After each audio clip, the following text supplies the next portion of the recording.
Hello everyone, my name is Raman Luthra and welcome to C Raman Luthra classes. इस particular session में हम cover करने वाले हैं सेबी ग्रेडेड 2023 का एक डेमो लेक्चर जो कि मेरे कोर्स में इंक्लूडेड है। मैं आपके सामने लेके आया हूं कि आपको सेंस मिल सके कि क्या पढ़ना है, कैसे पढ़ना है।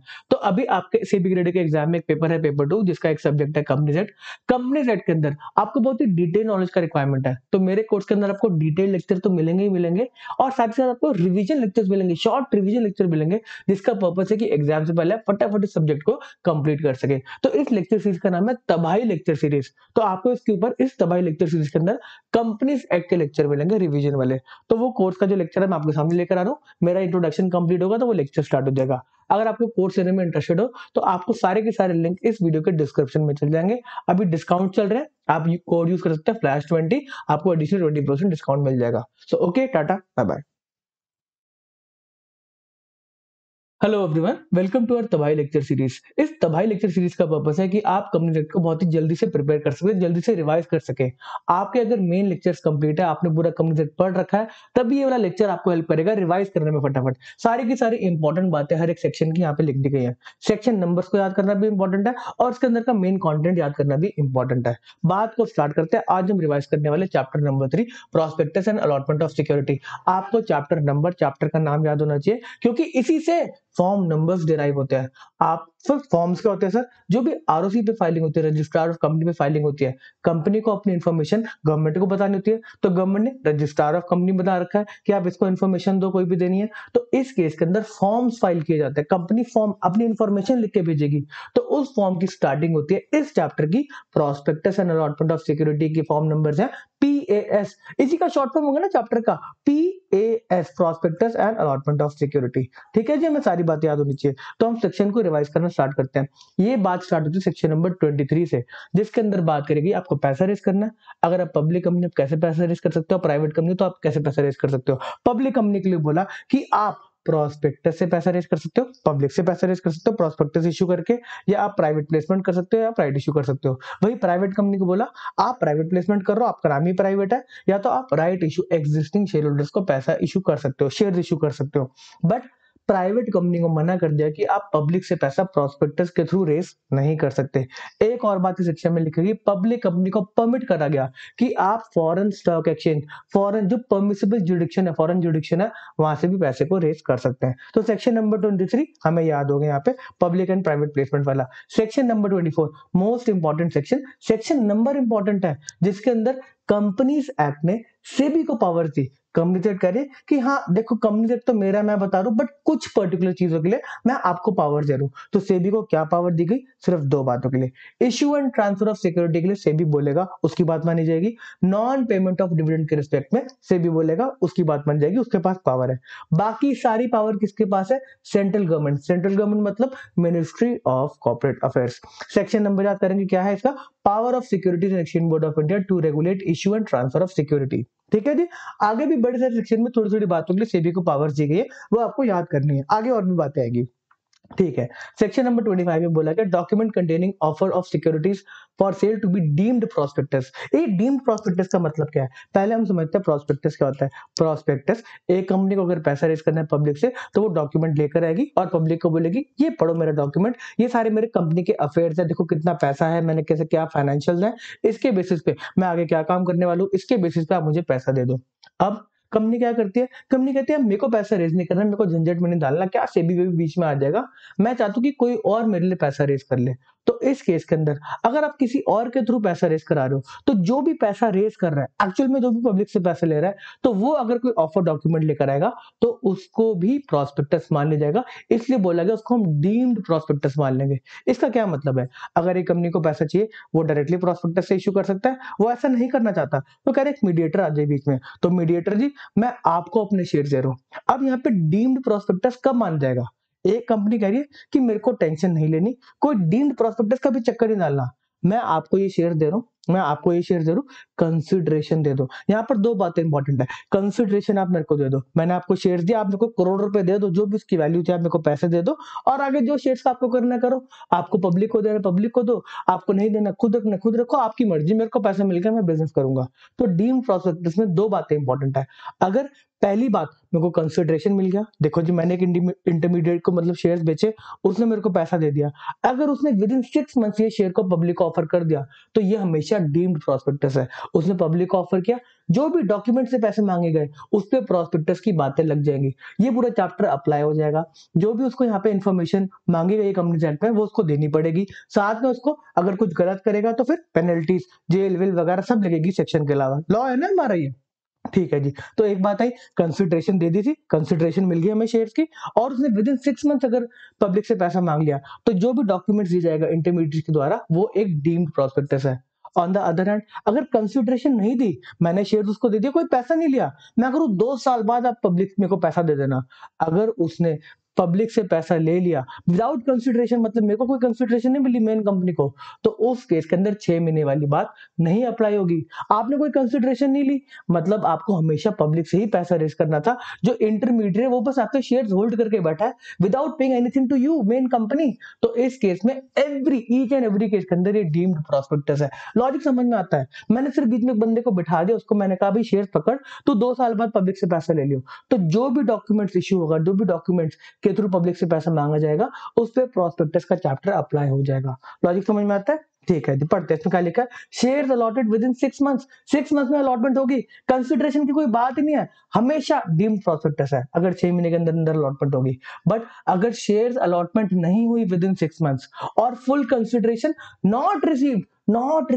नॉट रिसीव्ड है, तो वो डीम्ड प्रोस्पेक्टस है। तो इसमें एक और केस क्या हो सकता है, देखो इसके अंदर 1 ईयर के अंदर अलॉटमेंट हुई और कोई कंसिडरेशन रिसीव नहीं हुई थी, तो जो भी डॉक्यूमेंट से पैसा मांगे गए वो डीम्ड प्रोस्पेक्टस है। विद इन 6 मंथ्स आपको पब्लिक को इश्यू हो गए शेयर्स, तो वो डीम्ड प्रोस्पेक्टस है।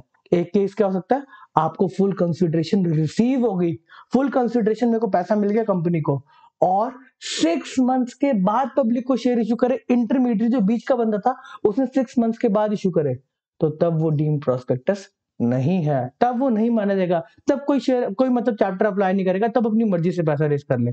तो क्या है, मेरे को फुल कंसिडरेशन मिलनी चाहिए, और 6 मंथ्स के बाद कंसिडरेशन मेरे को मिल गई, उसके 6 मंथ्स के बाद पब्लिक से पैसा ले लो, तो प्रोस्पेक्टस का चैप्टर नहीं लगेगा।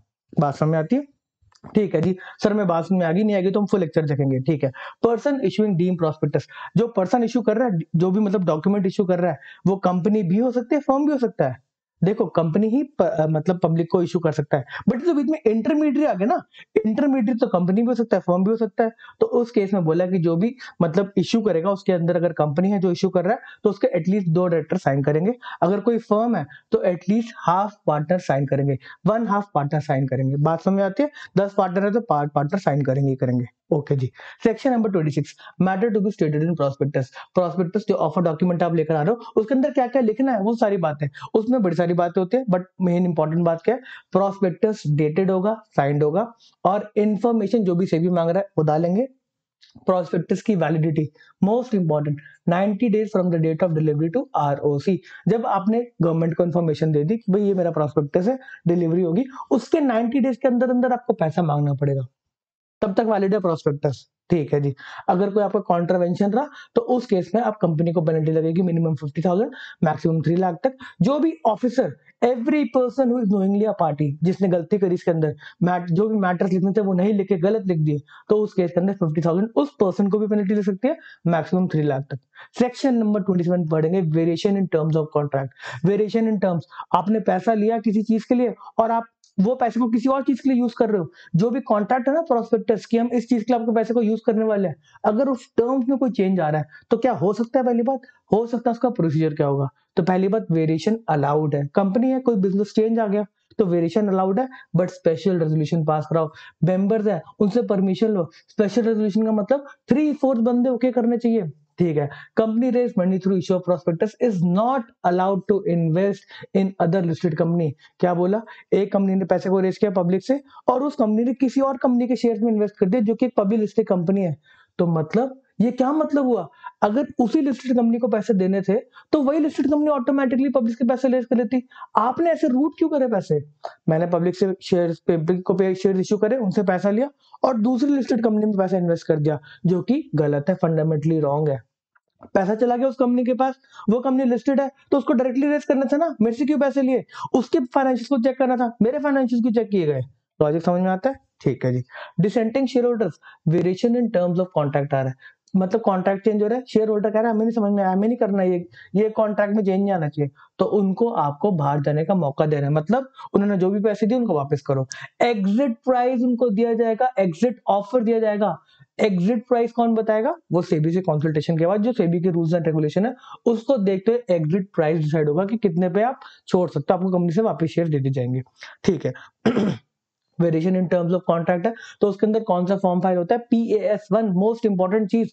अगर वेरिएशन इन टर्म्स है तो आपको आरओसी को इन्फॉर्मेशन देनी है PAS फॉर्म के अंदर। अब इसके अंदर जो भी एडवर्टाइज आप करोगे कि हम बता रहे हो जी हमारा वेरिएशन आ रहा है कॉन्ट्रैक्ट में, हमने आपसे पैसा किसी चीज के लिए, बट अब हम कोई और ऑब्जेक्ट करने वाले, कोई और काम करने वाले, कोई और बिजनेस करने वाले हैं, तो उसके अंदर आपको सारी की सारी एडवर्टीजमेंट जहां जहां आपने दी उसकी बातें आरओसी को देनी होती है PAS1 के अंदर। ठीक है जी। Section number 28, offer for sale of shares by certain number of member. Offer of sale क्या होता है? जिसके अंदर सर्टेन एग्जिस्टिंग मेंबर्स अपने शेयर्स पब्लिक को इशू कर रहे हैं, तो उसमें कंपनी का क्या लेना देना? कंपनी कह रही कंपनी को पैसा नहीं मिल रहा, जो एग्जिस्टिंग मेंबर्स हैं उनके खुद के शेयर्स वो किसी और को ट्रांसफर कर रहे हैं, पब्लिक को कर रहे हैं, बट कंपनी के थ्रू होंगे। अगर पब्लिक को कर रहे हैं, कंपनी प्रोस्पेक्टस लेकर आएगी, तो इसमें जो भी खर्चा होगा वो कंपनी का होना चाहिए, मेंबर्स का होना चाहिए जिनके शेयर्स इशू हो रहे हैं। ये जो अच्छा अगर बात करें तो पेटीएम के अंदर जो मेन चीज थी वो ऑफर ऑफ सेल ही था। जो विजय शेखर थे उन्होंने अपने शेयर्स पब्लिक को अप्लाई करवाए थे, तो उसके अंदर जो भी खर्चा हुआ था वो पेटीएम ने खुद बियर नहीं किया था, वो जो विजय शेखर शर्मा था उनसे पैसे लिए गए थे। बात समझ में आती है जी? ठीक है जी। Members can offer their shares to public after consultation with BOD. अच्छा मेरी बात सुनो सर, इसके अंदर रेजोल्यूशन क्यों नहीं पास किया गया? इसके अंदर रेजोल्यूशन की क्या जरूरत है? रेजोल्यूशन की जरूरत तब आती है जब एग्जिस्टिंग शेयर होल्डर्स के राइट पे कुछ इफेक्ट पड़ रहा है। इसमें एग्जिस्टिंग शेयर होल्डर्स के राइट पे कुछ इफेक्ट पड़ रहा है? एग्जिस्टिंग शेयर होल्डर की ओनरशिप ना डाइल्यूट हो रही है ना कुछ हो रहा है, बट एक ओनर कन्वर्ट होकर कोई और ओनर बन रहा है। मैं शेयर तो सेल कर सकता हूँ ना अपने के अपने, तो जो भी पहले विजय शेखर है वो अपने शेयर्स को सेल कर सकता है, तो इसमें कोई रेजोल्यूशन की रिक्वायरमेंट नहीं है। अगर बोर्ड मान लेता है, बोर्ड ऑफ डायरेक्टर मान लेता है कि हाँ भाई ठीक है आप अपने शेयर्स को इशू करवा देते हैं, आपका जो भी हम काम कर रहे हैं हम उससे आपसे पैसे चार्ज कर लेंगे, बात खत्म हो गई। ठीक है जी। तो हमें लॉजिक समझ में आता है कि इसके अंदर कोई भी रेजोल्यूशन की रिक्वायरमेंट नहीं है। The member can offer the share to public after consultation with BOD. Member shall reimburse the company all expenses incurred by it on this matter. Perfect, perfect. Section number 28, offer of sale. Important. काफी बार use होता है word. Section number 29, public offer of security to be in demat form. Demat form क्या होता है? Physical form के अंदर आपको share मिलते थे, बट नहीं, अब आपके डीमैट अकाउंट के अंदर शेयर आते हैं, तो इसके अंदर बोला पब्लिक ऑफर जो भी होगा वो डीमैट फॉर्म में ही होगा। साथ ही साथ गवर्नमेंट कह रही है कि अब हम सबको डीमैट में धीरे धीरे लेकर आएंगे, तो उसके लिए क्या स्टार्टिंग में पढ़ते हैं? पहले तो बोला जो भी पब्लिक ऑफर होगा, जो भी पब्लिक से पैसे ले जाएगा वो हमेशा डीमैट फॉर्म में उनको शेयर दिए जाएंगे। अनलिस्टेड पब्लिक कंपनी को बोला अगर अब आप शेयर्स को इश्यू कर रहे हो तो आपको डीमैट फॉर्म में करना है, लिस्टेड नहीं है, पब्लिक कंपनी है बस, पब्लिक कंपनी है बस, तो उसको भी बोला कि आपको डीमैट फॉर्म में ही शेयर्स को इश्यू करना है। 2018 के बाद 2 अक्टूबर 2018 के बाद अनलिस्टेड पब्लिक कंपनी को बोला क्या आप फिजिकल फॉर्म में शेयर्स फाड़ो उनको, आप भी डीमैट फॉर्म में काम करो। तो 2018 के बाद जो भी शेयर्स इशू हो रहे हैं पब्लिक कंपनी के अनलिस्टेड, कोई लिस्टिंग नहीं है, पब्लिक से नहीं पैसा मांगा जा रहा, पब्लिक कंपनी है मतलब उसके मेंबर ज्यादा हो सकते हैं, तो इसके अंदर क्या बोला कि आपको भी डीमैट फॉर्म में ही काम करना पड़ेगा। ठीक है जी। डीमैट जो भी डिपॉजिटरी है उनसे बात करो, डीमैट अपना अकाउंट खुलवाओ। ठीक है जी। तो इसके अंदर एक और बात बोल दी गई, अगर किसी प्राइवेट कंपनी को भी वॉलंटरली डीमैट फॉर्म में काम करना है, फिजिकल फॉर्म में शेयर नहीं चाहिए तो वो भी कर सकते हैं, उनको वॉलंटरी करा गया। अदर कंपनी मतलब प्राइवेट कंपनी को डीमैट में करने की जरूरत नहीं है, वो उनकी इच्छा है। ठीक है जी। अच्छा, अनलिस्टेड पब्लिक कंपनी को चेक रखने के लिए कि ये काम डीमैट में करे नहीं करे, तो एक नया फॉर्म लाया गया, unlisted public company. Listed company को तो डीमैट फॉर्म है, वो तो बात ही खत्म होगी, वो तो ऑफर करेंगे तो मतलब डीमैट फॉर्म में होगा। अनलिस्टेड पब्लिक कंपनी को बोला कि आप एक इंफॉर्मेशन दे दो आरओसी के half yearly to half yearly कि आपकी शेयर्स का क्या मतलब स्टेटस है, रिकंसिलिएशन दे दो। तो PAS6 के अंदर half yearly reconciliation of share capital दिया जाता है, किसके अंदर? With in 60 days of conclusion of each half year. पढ़ेंगे अनलिस्टेड पब्लिक कंपनी के लिए। ये क्यों आया गया?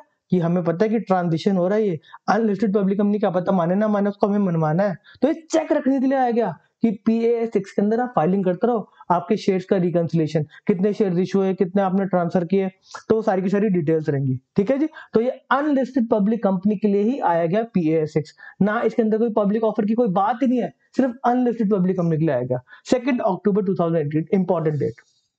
ठीक है जी। Section number 30 advertisement of prospectus. आप एडवर्टाइज करो प्रोस्पेक्टस को, तो उसके अंदर सारी बातें लिखो। कौन सी बातें? Advertisement shall contain content of it memorandum. Memorandum एक प्रिंसिपल डॉक्यूमेंट होता है जिसमें ऑब्जेक्ट्स लिखे होते हैं, कंपनी किस लिए फॉर्म हुई, क्या काम करेगी, प्रमोटर्स कौन है, तो उसमें आपको लिखना है कि ऑब्जेक्ट्स क्या है। जब भी आप एडवर्टाइज करोगे प्रोस्पेक्टस को, लिखोगे ऑब्जेक्ट्स क्या है, लायबिलिटी ऑफ मेंबर्स क्या है, the amount of share capital of the company. Perfect perfect. Section number 31 shelf prospectus. Shelf prospectus क्या है? हमने प्रोस्पेक्टस को रख दिया एक शेल्फ के ऊपर कि हाँ यार, इस प्रोस्पेक्टस के बेसिस पे हम पैसे को मांगते रहेंगे, तो कुछ टाइम पीरियड तक ये वैलिड रहेगा। तो वैलिडिटी क्या है? 1 year from the date of first offer. आपने फर्स्ट टाइम पैसा रेज किया इस प्रोस्पेक्टस से, उसके 1 ईयर तक ये वैलिड है। वैलिडिटी मतलब कब तक की है? 1 year from the date of first offer, first offer के बाद से। ठीक है, बट इसके बाद अगर आपको सब्सिक्वेंट पैसे को रेज करना है, तो आपको एक इन्फॉर्मेशन और देनी होगी। जो भी चेंजेस है कंपनी के अंदर, उसको बोलते हैं information memorandum. Information memorandum most important information memorandum देंगे within 1 month prior to issue. जो भी आपका सब्सिक्वेंट सेकंड इशू है, उसके विद इन 1 मंथ आपको इन्फॉर्मेशन मेमोरेंडम फाइल करना है। जो भी चेंजेस आए होंगे कंपनी के अंदर ना, शेल्फ प्रोस्पेक्टस में तो सारी पुरानी बातें होंगी, जो भी चेंज आया है उसके बाद वो सारी बातें आपको इन्फॉर्मेशन मेमोरेंडम में बतानी है। फॉर्म नंबर क्या है? PAS2। PAS1 हो गया हमारा वेरिएशन जो था कॉन्ट्रैक्ट के अंदर। PAS2 हमारा क्या हो गया कि भाई अभी शेल्फ प्रोस्पेक्टस के अंदर इन्फॉर्मेशन मेमोरेंडम, और हमने पढ़ा PAS6 जिसके अंदर बोला कि अनलिस्टेड पब्लिक कंपनी जो भी क्या कहते हैं शेयर्स का रिकंसिलिएशन है वो डालेगी ROC को। ओए होए मजा आ गया। Section number 32 red hearing prospectus. Section number 32 में बोला रेड हेयरिंग प्रोस्पेक्टस उस टाइप का प्रोस्पेक्टस है जिसमें कोई पैसा रेज करने जा रहे हो, बट आप बताते नहीं हो कि कितनी क्वांटिटी में शेयर्स देने हैं, कितने कितना ऑफर लेकर आए और क्या प्राइस है। इसको बुक बिल्डिंग प्रोसेस का प्रोस्पेक्टस भी बोला जाता है। इसके अंदर कोई भी क्वांटम और प्राइस इंक्लूडेड नहीं होता। तो सर कैसे मतलब इसमें बिकता है? एक्चुअल में सारे के सारे शेयर इसी प्रोसेस प्रोस्पेक्टस के थ्रू बिकते हैं। आप जो भी प्रोस्पेक्टस देते हो उसमें बैंड दिया होता है शेयर्स का, 2 रेट दिए होते हैं, 550 टू 600। आप बताओ आपको कितने पे बोली लगानी है, तो जनरली लोग 600 पे ही लगाते हैं, इसलिए कुछ फर्क नहीं पड़ता इतना। वो हमेशा 600 पे लगाते हैं और जितना भी उनको क्वांटम चाहिए होता है। तो इसमें क्या बोला कि क्वांटिटी और प्राइस बताया नहीं जाता है, एक बैंड दिया जाता है, वो आप बोली लगाओ जो उस पे आपको करना है। तो फाइल आपको ROC को फाइल करना है at least 3 days prior to opening of offer. Offer के 3 दिन, ये वाला क्वेश्चन लास्ट एग्जाम में आया है। आपको ROC को फाइल करना है एटलीस्ट 3 डेज। आपको ये क्या लिखा है एटलीस्ट, ये वर्ड पे इंपॉर्टेंट प्रायर मतलब इंपॉर्टेंस देनी है। एटलीस्ट 3 दिन पहले तो फाइल होना ही चाहिए। वही इंफॉर्मेशन मेमोरेंडम था, वो within 1 month prior to issue, कि आप विद इन 1 मंथ कर देना, कभी भी कर देना। बट यहाँ पर आपको मिनिमम डेज बोल दिए गए कि एटलीस्ट 3 डेज है रेड हेयरिंग प्रोस्पेक्टस के केस के अंदर। आप पब्लिक ऑफर लेकर आ रहे हो, एटलीस्ट 3 डेज प्रायर आप पहले ROC को फाइल कर दो जो भी आपका रेड हेयरिंग प्रोस्पेक्टस है। क्या बात है। Section number 33 issue of application form of security. Application form क्या होता है? आप प्रोस्पेक्टस नहीं, आप एप्लीकेशन फॉर्म दे रहे हो। हाँ जी, अगर आपको शेयर अप्लाई करने, हाँ जी मेरे को शेयर अप्लाई करने, ये फॉर्म भर दो, आप अपनी डिटेल्स दे दो। अब जब भी आप कोई एप्लीकेशन फॉर्म दोगे, साथ में कुछ ना कुछ डॉक्यूमेंट तो दो, तो उसको हम बोलते हैं अब्रिज प्रोस्पेक्टस। मतलब पूरा प्रोस्पेक्टस इतना बड़ा डॉक्यूमेंट नहीं, एक जो इंपॉर्टेंट हाइलाइट्स होंगे प्रोस्पेक्टस के, उसको आप साथ में अटैच कर दो। क्या कहते हैं? जो भी आपका क्या कहते हैं एप्लीकेशन फॉर्म है, देखो इसको हम अकम्पनीड कैसे करेंगे? अब्रिज प्रोस्पेक्टस से। अब्रिज प्रोस्पेक्टस से company shall be liable to pay 50K for each default. अगर आपने नहीं दिया, आपने सिर्फ एप्लीकेशन फॉर्म दे दिया, आपने कोई इन्फॉर्मेशन नहीं दी, तो आपको 50,000 की पेनल्टी लगेगी। ठीक है। एक हमारी क्रिमिनल लायबिलिटी, आपने प्रोस्पेक्टस से पैसा रेज कर लिया पब्लिक से और आपने झूठ बोला, तो उस केस के अंदर क्रिमिनल लायबिलिटी, आपको जेल में डालने का क्या प्रोविजन है?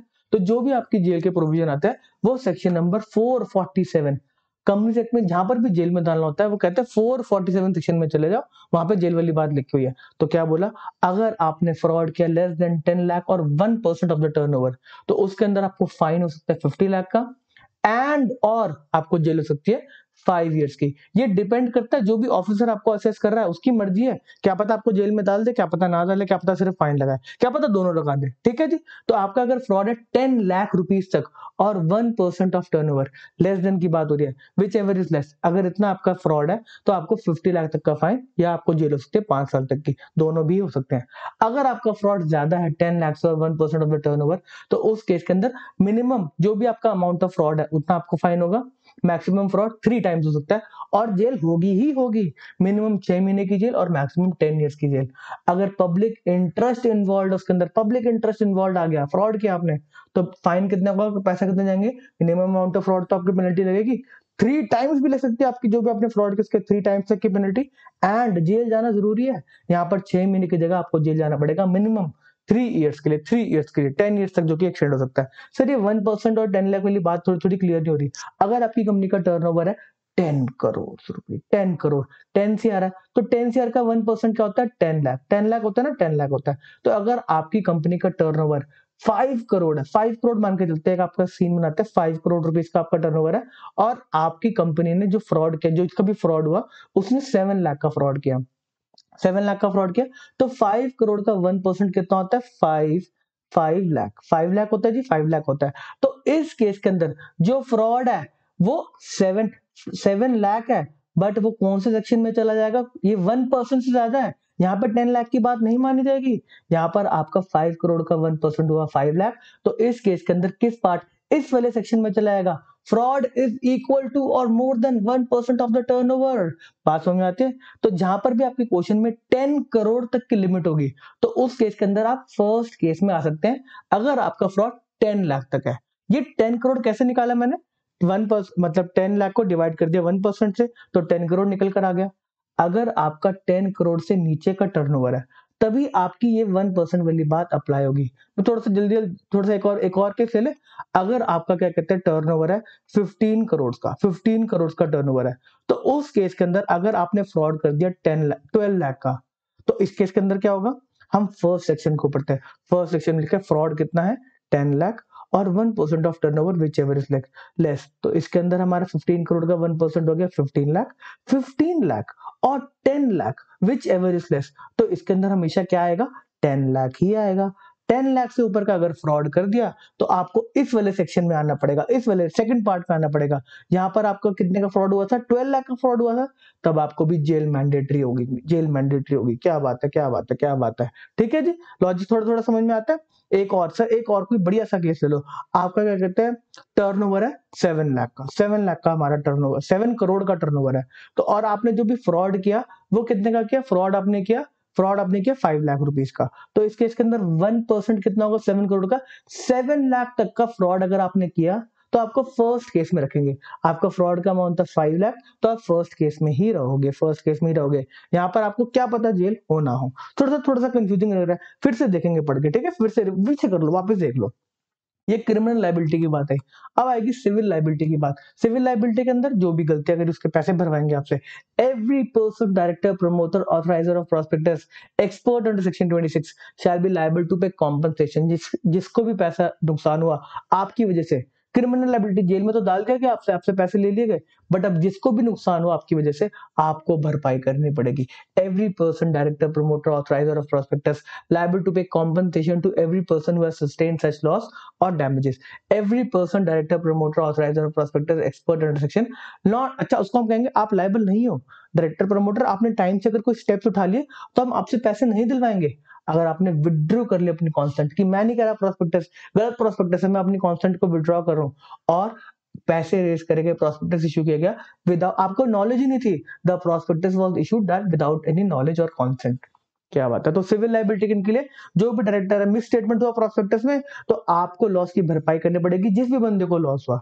बात समझ आती है, बात समझ आती है। किस केस में आपको लॉस की भरपाई नहीं करनी, अगर आपने विड्रू कर ली अपनी कॉन्सेंट या आपको पता ही नहीं था, ठीक है जी, आप इनोसेंट हो।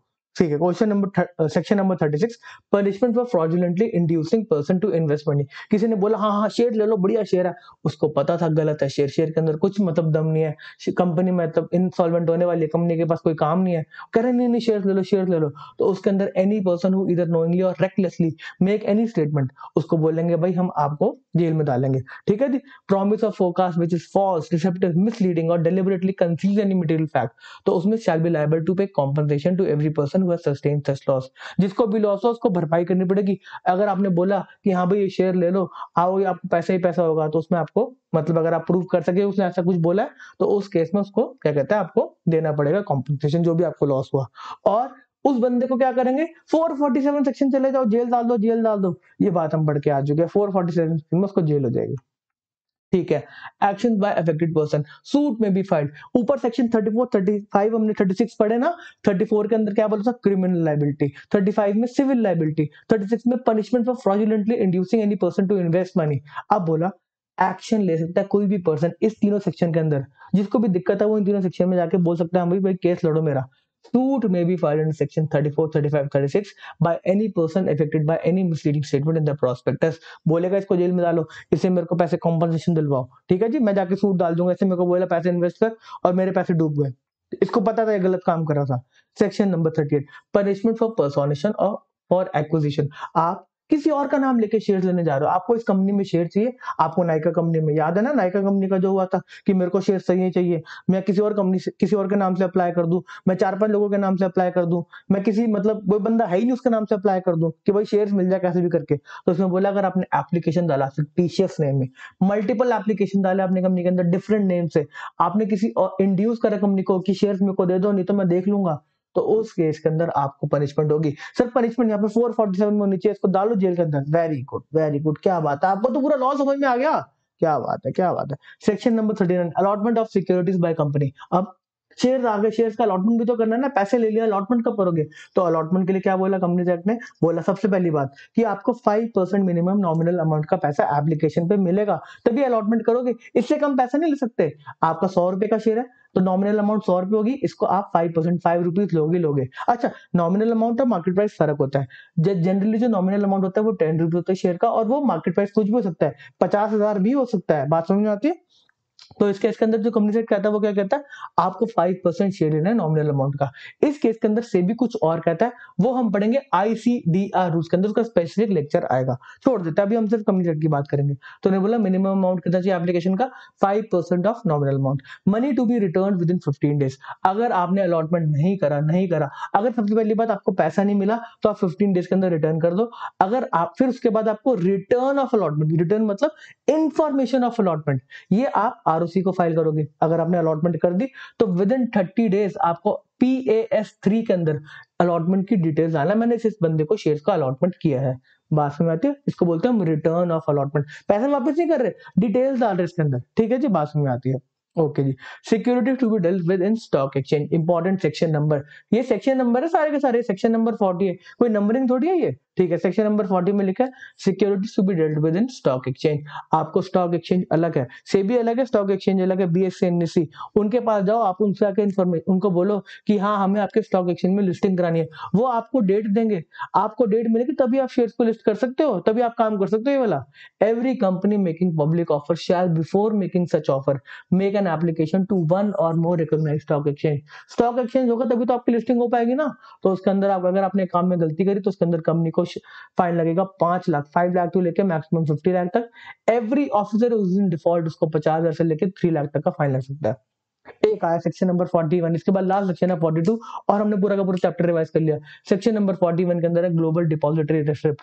अब इसके अंदर सुनो, हम बाहर से पैसा रेज कर रहे हैं, ग्लोबल का मतलब पता है ना, इंडिया की जगह बाहर जा रहे हैं पैसा रेज करने के लिए। अब दिमाग लगाओ, हम पैसा रेज कर रहे हैं तो इसके अंदर ग्लोबल डिपॉजिटरी रिसिप्ट एक तरह का शेयर जैसा उसकी ट्रीटमेंट है। हमारे राइट्स कम हो रहे हैं, एग्जिस्टिंग शेयर होल्डर्स के राइट कम हो रहे हैं, तो स्पेशल रेजोल्यूशन पास होगा ही होगा। देखो जी, स्पेशल रेजोल्यूशन आ गया, बट हमें याद करने की जरूरत नहीं थी, हम लॉजिक से भी बता सकते थे। ठीक है जी। सेक्शन नंबर 42 आया, ऑफर और invitation of subscription securities on private placement. हमने प्रोस्पेक्टस पब्लिक सब कुछ पढ़ लिया, सिर्फ एक सेक्शन आता है, वो कहता है मैं प्राइवेट प्लेसमेंट का मैं सेक्शन हूं, मैं बताता हूँ। सेक्शन नंबर 42 बोलता है प्राइवेट प्लेसमेंट कैसे होगा, मैं बताऊंगा। तो बोलता है कि आप 200 लोगों से ज्यादा प्राइवेट प्लेसमेंट नहीं कर सकते एक फाइनेंशियल ईयर के अंदर। मोस्ट इंपॉर्टेंट बात, 200% in a financial year, 200% in a financial year. अगर आप सेक्शन पढ़ोगे तो सेक्शन के अंदर 50% लिखा है, और सेक्शन के साथ में लिखा है कि रूल्स बोल सकते हैं कि अगर कोई ज्यादा नंबर प्रेस्क्राइब करना है, रूल्स कौन बनाता है? गवर्नमेंट। तो रूल्स के अंदर गवर्नमेंट ने बोला 200%, 200%। तो करेक्ट आंसर क्या है? 200%। ओके जी, आपको जो भी अलॉटमेंट देनी है प्राइवेट प्लेसमेंट में, यहाँ पर 60 डेज के अंदर अंदर देनी पड़ेगी। विद इन 60 डेज के अंदर आप अलॉटमेंट दो। अगर आपने नहीं करा 60 डेज में अलॉटमेंट, तो with in 15 days of expiry of that 60 days, allotment नहीं हुआ 60 डेज के अंदर, तो विद इन 15 डेज आप रिटर्न कर दो पैसे को। और फिर उसके बाद हमें क्या फाइल करना है? Details of allotment, return of allotment file करना है PAS3 के अंदर with in 50 days, with in 15 days of allotment. बात समझ आती है? इसमें दो और फॉर्म हमारे आगे। PAS4, जो भी प्राइवेट प्लेसमेंट का ऑफर होगा, प्राइवेट प्लेसमेंट ऑफर को आपको PAS4 में फाइल करना है, ROC को बताना है कि मैंने प्राइवेटली पैसे को मंगवाया। अच्छा, प्राइवेट प्लेसमेंट के अंदर जो भी 200% है उसमें QIB ESOPs नहीं आते, ठीक है। PAS4 हमारा हो गया, ठीक है, प्राइवेट प्लेसमेंट का ऑफर। और PAS5 के अंदर आपको सारे के सारे रिकॉर्ड मेंटेन करना है, record of private placement offer आपको मेंटेन करना है और ROC को फाइल करना है। जो भी कंपनी का डायरेक्टर डिफॉल्ट में होगा उसको क्या करेंगे? कंपनी प्रमोटर एंड डायरेक्टर जो भी हमारा डिफॉल्ट में है, उसको हर एक डिले इन फाइलिंग के अंदर क्या होगा? 1000 for each day of default, for each day of default subject to maximum 25 lakh, 25 lakh तक मैक्सिमम पेनल्टी हो सकता है। प्रमोटर एंड डायरेक्टर अगर उनकी गलती है तो amount raise through the private placement of 2 crore rupees whichever is lower. इतने की पेनल्टी लग सकती है, जितना भी अमाउंट रेज करा प्राइवेट प्लेसमेंट से उतने की तक की पेनल्टी लग सकती है अगर आपने कुछ गलत किया इसके अंदर। तो आपका ये चैप्टर बहुत ही शॉर्ट फॉर्म में प्रिपेयर हो गया। मेन लेक्चर्स को सप्लीमेंट करता है, ये रिवाइज करने के लिए, बस पूरा पढ़ने के लिए नहीं है। आई होप आपको लेक्चर सीरीज अच्छी लगी होगी। ये हम पूरे के पूरे कंप्लीट सेट को ऐसे ही रिवाइज करने वाले फटाफट। चलो जी, आज का लेक्चर यहीं पे समाप्त होता है। Okay, tata, bye bye.